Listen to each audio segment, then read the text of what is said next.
All right, here we go. I'm gonna go really fast because there's a lot to go through, okay? First of all, Grillcraft MX Series Extreme Grills. You see, got them down here. TRD Cool Air intake coming in from the bottom, Cool Air / Ram Air. 2.4 liter high output aluminum VVTi fucking 16 valve engine. I've got the 270 XP prototype from DC Engineering. It's a special little thing they cooked up for me. I'm trying to get it in the way of all the sun. I got one run going straight to the back from the alt, and one run going to the front battery from the alt, and the rest of the starting computer components and everything like that are good to go. Stinger 300 amp fuses just all over this fucking thing. I'm not even gonna count them. We're running 2 runs of zero gauge to the back. I gotta upgrade the ground up here. We've been pounding for an hour now. We're still sitting at 12.51. We started at 12.57 volts. Lightweight aluminum NST crank and water pump pulley. Weapon R engine torque damper. Let's see, what else we got here? None of the front of the vehicle is sound deadened, but from here back, the whole vehicle sound deadened. My doors have 75 square feet of total sound deadening on them, all the way around. I have a 1/2 inch deadening on the top. Sorry for this awful view, Jesus. We've got a sealed 2-inch thick MDF, 14 cubic foot sealed enclosure that is bolted, strapped, fucking screwed to the frame, impossible to remove. Reinforced through both sides with 1/2 inch long bolts, cut and arranged for the correct size. There's another one over here. The box has been rhino lined with 1/4 inch of rhino lining, as well as painted with fucking Kills paint on the front. You can see we've got 1, 2, 3, 4 6x9s up here in the back, and 1, 2 6x5s. What? How much that shit say you got? We did the math the other day. It's like $17,850. That doesn't include labor. Yeah, I did all of it myself, but labor, if I would have paid someone to do it, I'd be fucking twice in easily. 30,000. Yeah, I'm just doing a walkthrough right now for YouTube, my car. Say hi. If you got YouTube, say hi to yourself. This will be up later tonight. So we got 6 oversized 6.5s in the rear doors, and then 2 6x9s in the front. One of them I have turned off, and they're all running off of this Infinity Kappa 1200 watt RMS amp at 2 ohms, 4 channel. I love this thing. It's tiny, fucking tiny. Look at that, my big old meaty muffs. All right, you got the audio control, Epic 360, 160. Yeah.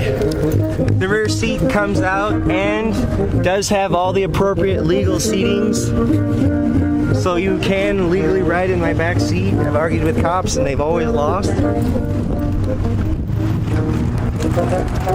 And then we got the zero gauge run from up here. Uno, dos. I don't know, hope you can see them. Blue and gray. Play Boob, this is for you. Remember I told you were standing on those? Well, you can't tell where they are. I'll tell you though. They come down here and they go right into the floor right here. I made a special little compartment for them. They follow along. 2 runs of zero gauge. You can see where things got kind of hankus and fucking janky. See that big hump right there? Fuck them. All right. To the big boys, we've got 4 Kicker L7, they're 11S15 L7 dual 2 ohm. They are all wired down to a nominal 1 ohm load. They are 1,000 watts RMS, 2,000 peak, and I'm running them at just over 1,000 a piece. Well, actually, just under 1,000 a piece until I can get more, try to squeeze more out of my amp. These grills, they're made out of cast aluminum, the same exact thing the baskets are made out of.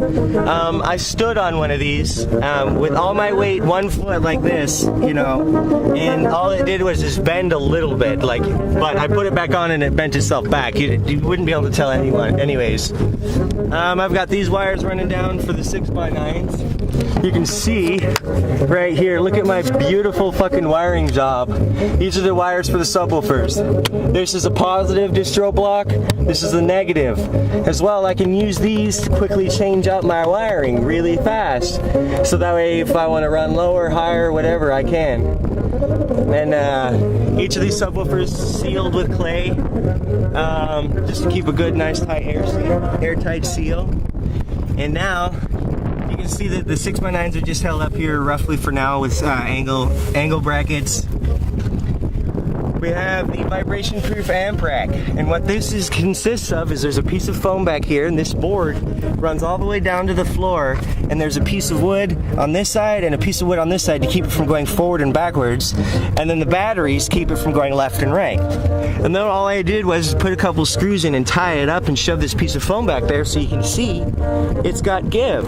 I actually got to adjust this foam a little bit, but you can see it's got give. I lifted the amp a full half-inch up off of the amp rack. I would say that we're not going to have to worry about warming this amp up, ladies and gentlemen. I mean, shit. Look, there's just nothing but airspace back there. You can see my little kinetic blocks that I put to keep them from falling down. Here's some of my wiring. I'm going to stick the camera up in the back. I don't know if you guys can see anything. I hope you can.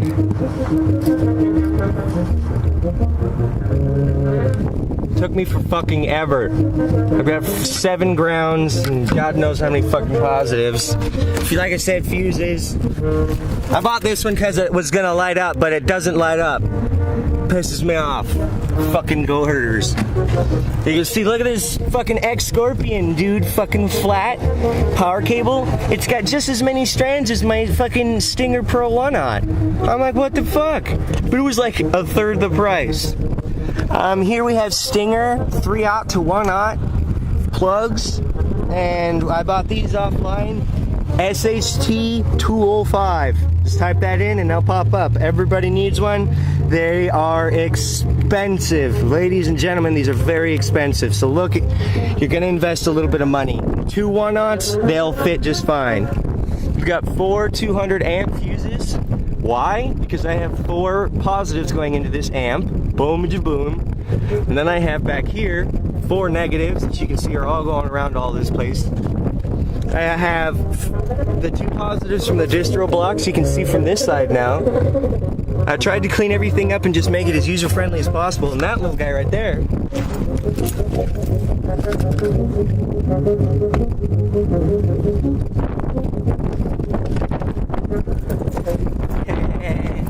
For all the homies and G-Foster brothers out there that don't know what clamping is, this is clamping. Bam! And I can close the door, walk off, get my pink hold. So I'm just, bam! You just clamp that bitch and that's how much power you got. Bozanga! Or you're using. I'm trying to think if I'm missing anything. I don't want to miss anything. Oh yeah, I had to widen the rear axles. It's really fucking hard to tell, except for when you're in person. But the rear axle is 2 inches wider to accept for stability.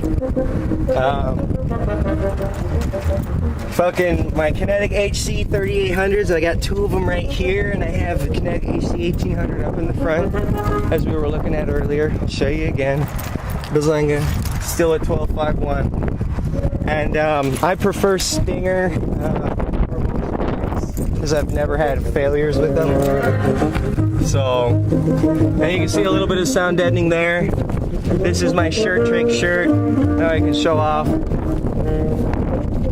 You can see we got a little bit of problems here from some 6x9s that wouldn't go in, or that I removed forcefully. And you can see we have a little bit of collateral damage from shoving that up in there. But I'm looking for some kind of plush pile shag carpet to hang from the roof. I'm just gonna do it the same color, but it's gonna be all like hangy-dangy. But I hope you guys enjoy. We're listening to Trash Polka. It's hard to say. Don't ask me how to say it again. It's a good little fun, jaunty tune. Makes you, if you listen to it, I promise you'll laugh and dance and yada yada yada. And we've got here, this is the great old wonderful Thunderknock cockpit. We've got an Alpine head unit, AXCL W90U. Touchscreen. It is not factory. It was it is factory. I got it from, it was a second option from when I bought my Scion. We've got an individual, this is the subwoofer kill switch and the mids and highs kill switch, big, little, you get it, big amp, little amp. And here's my power base remote knob. I got a janky wire, but the good thing is, you see how fucking bright that is? If you're driving at night, it's impossible, that'll blind you. So it just so happens to be my janky plug. I love it. And last but not least, hopefully I'm not forgetting anything, is the Rockford Fosgate 360 line driver. It does 6 volts unbalanced, 11 volts unbalanced, and it has a clipping light so you can see when it's clipping. So I'll just show you real quick.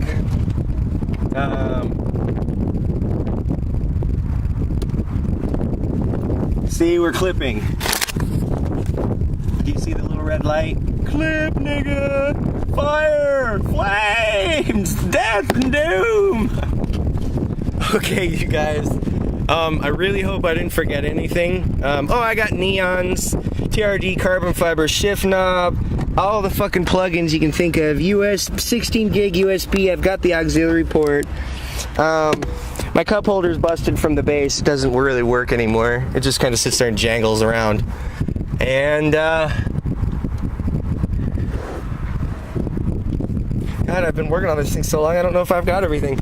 Well, you get the point. There's a lot of shit in here, but there really isn't. So, but they all work together seamlessly to make the Thunderknock. Please enjoy this walkthrough. I know it's a long one, but like I said, I hopefully got everything. Peace.